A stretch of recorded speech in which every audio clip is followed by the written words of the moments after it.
Hi, thanks so much for tuning in. You're watching BQ Prime. My name is Alex Matthew, and we're here for an earnings conversation. This time, we're speaking with the management of Lemon Tree Hotels.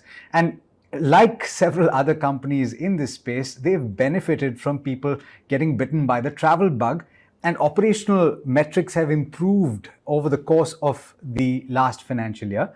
And for the full year, in fact, they've got quite a pretty picture to tell.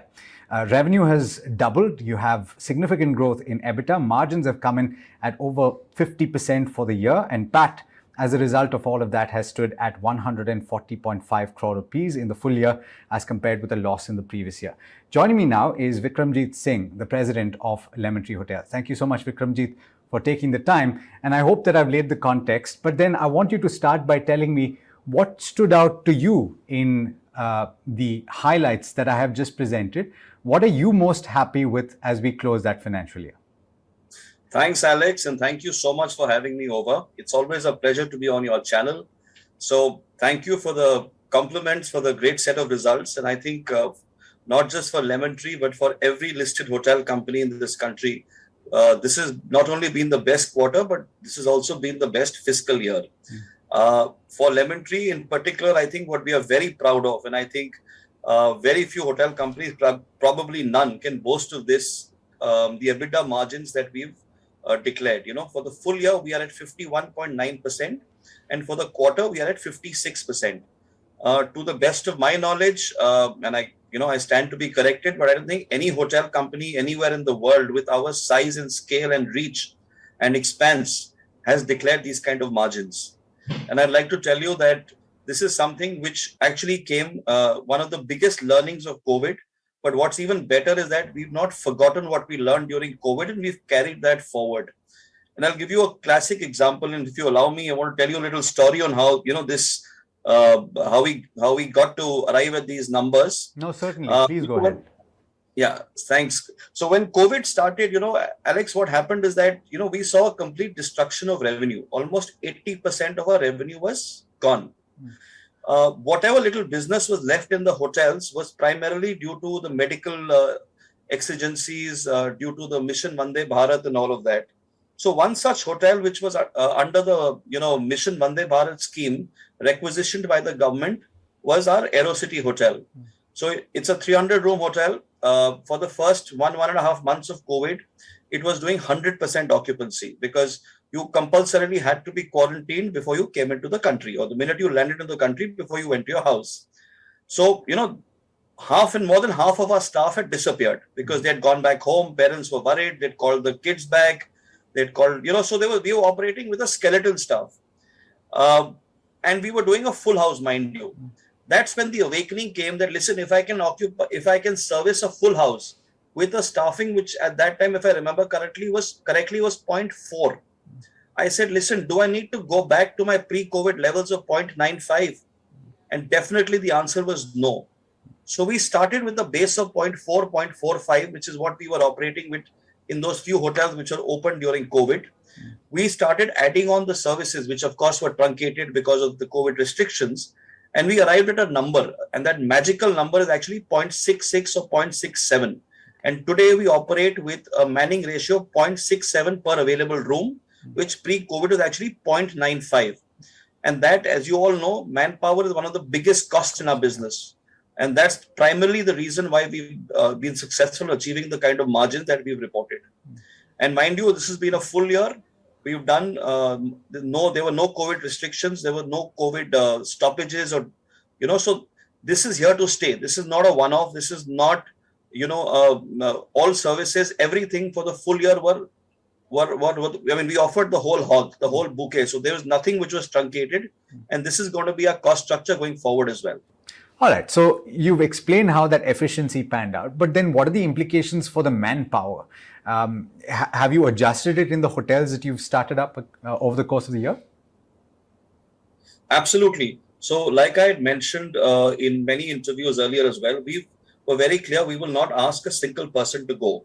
So as we kept opening hotels, and we opened quite a few of them, we kept allocating the manpower to those new units. To give you an example, we're going to open about 2,400 rooms this year, which is about 30 hotels in 15 new cities.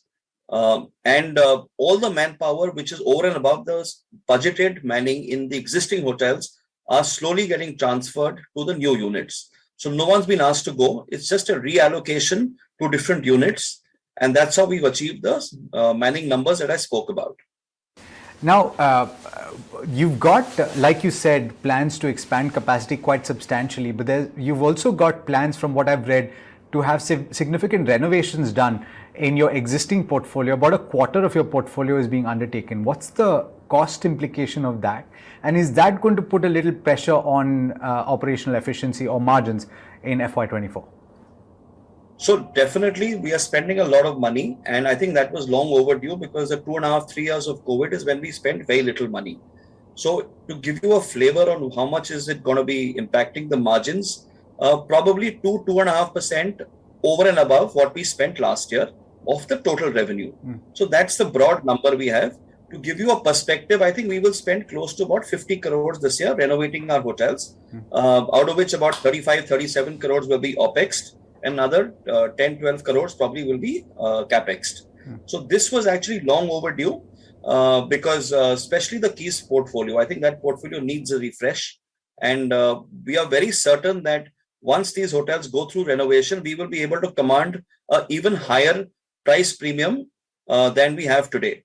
And as you know, our prices are already up. To give you a flavor, the quarter just gone by where we declared our results, our rates are roughly about 30% higher than the same quarter in FY20. So the bad news for all the viewers is that hotel prices are going to continue to go up. Yeah, no, certainly. I saw that the ARR, as well as, and that's of course hotel speak, I think the average room rate as well as the revenue per available room has been at the highest ever, if I'm not mistaken, in the fourth quarter for you, right? Absolutely. Okay. So let me tell you, ever since we got listed, it's definitely been higher. But let me take you back to 2005, 6 and 7. And trust me, the average rates back then were upwards of 7,000 rupees. Okay. And I don't see any reason why those days are not going to come back again. Well, that's so I see another major rate hike coming okay. In October this year, and then a real big one next year as well. Okay, that's interesting. And when you say that, when you obviously you've anticipated that, are you thinking in terms of, do you have a sense of how much it could go up by? See, I don't want to make a forward-looking statement, but let me tell you the variables that are going on in the market. See, first and foremost, supply is shrunk. The addition of supply, if you read any hospitality report, supply is going to grow at sub 5%. Demand, as you know, is growing at upwards of 9.5%, 10%. So no new supply coming. Then let me tell you some variables. So segments like inbound travel, the foreigners who come and visit India, they are not even at 50% of their pre-COVID levels. And we are already, as a hotel company and not as an industry, in fact, we are way above our pre-COVID performance. So imagine come October when the foreign arrivals start, a segment which has not really shot in so far, you can see the difference. So additional demand, G20 is bringing in incremental demand, the economy is doing well, and no supply. So I'll let you do the math yourself. I will have to sit and do the math, but in the interim, can you tell me in terms of, so you told me about outbound, or rather inbound travel and the demand from that sector, but as I understand it, you're attempting to push up the retail contribution of the guests that you bring in, right? Where does it stand right now, and how do you anticipate that mix is going to play out in FY24? Firstly, I must congratulate you. I think you've gone through our earnings presentation very, very deeply. So, so definitely, see, I'll tell you, that's one big moat that we have as a brand. When you say retail, you basically control the customer. The customer makes a choice to use you. He may use a platform which may be yours or maybe a third-party platform, but he's choosing you as a brand. And that's exactly where we want to be. See, our 5-year plan is that we want to be 66% retail. So 2/3 of our customers should be retail. They could be using us direct through our channel as a part of our loyalty program and our loyalty member base, or he could use third-party platforms. But it's a choice that the customer makes, and it's not driven by other variables, whether it's the company that he works for or some other reason that he's forced to book a hotel. So we would like to be the preferred customer choice, and we would like him to book us direct on our platform, and that's what we call retail. Okay. Okay, so you pointed out that I was looking at your investor presentation, and one of the aspects that I found most interesting was LT 2.0. I haven't spoken to you about it, so I'm going to ask you. There's going to be a significant shift in the organizational structure. You've anticipated that all of the rooms that you currently operate, which currently stand, if I'm not mistaken, at 17 hotels and about 1,800 rooms, all of that is going to get transferred to your subsidiary, which you hold 58.9% stake in. This is going to lead to operational efficiency, I would think. But how is this going to pan out? Will all new hotels and rooms that you create fall under Fleur automatically, or is there going to be a transfer over a period of time? Okay, so that's one of the pillars that we spoke about, which is capital unlocking. So we will try and unlock some capital. We are still at the drawing board on that one to understand what route we'll take, whether it's an IPO, do a REIT, whether it will bring an investor, but we will still have majority shareholding. Sure. But what is more interesting is the way forward, and all our growth way forward, barring the 669 room hotel in Bombay, which is going to come up, later this year. Everything is going to be asset light. We have now, in fact, started a franchise division as well. And franchise today in our business is actually one of the most profitable parts of the business, because you get your return on capital is the highest, because you're just lending your brand. You're ensuring that your brand standards are met. So you do your regular audits, which we do once a quarter or maybe once in 6 months, depending on the complexity of the asset. And that's it. So it's the highest return on business. And I think we are very aggressive in the franchise piece. We've started that division recently.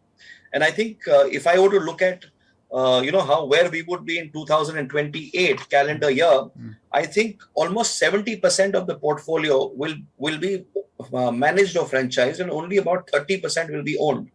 So that's the way forward. And so it's pure asset light growth. Deployment of capital will stop after the Bombay project is up and about.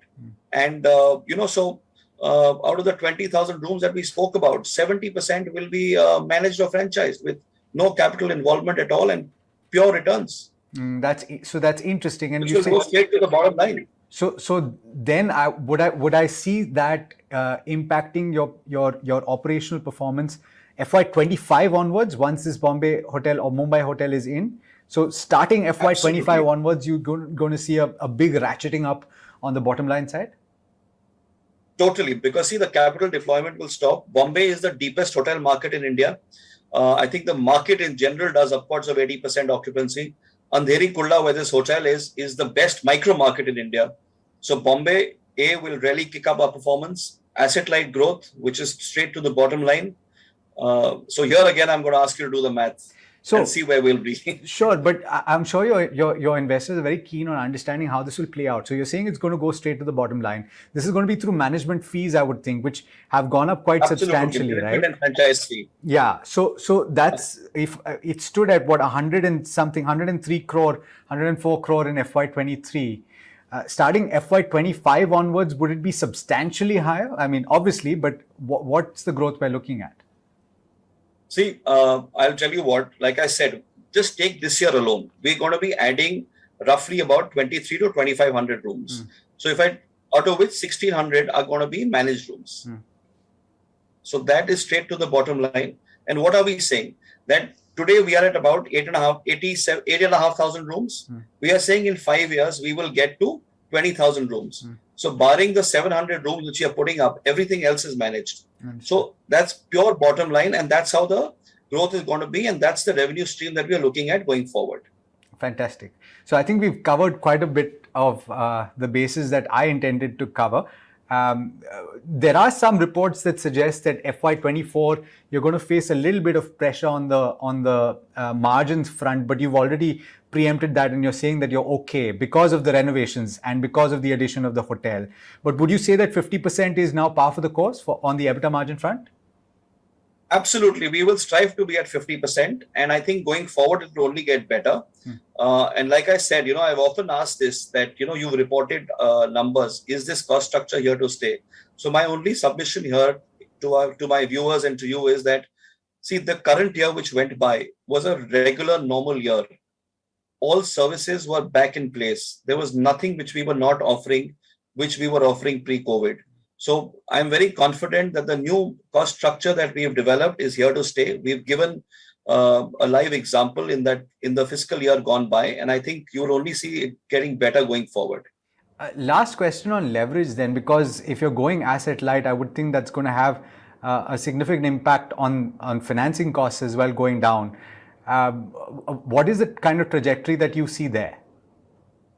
See, I think once the Bombay hotel is up and about, we will start writing off debt. And I think by FY28, we should be completely debt free. That's the broad plan. And I think we are on track to get there.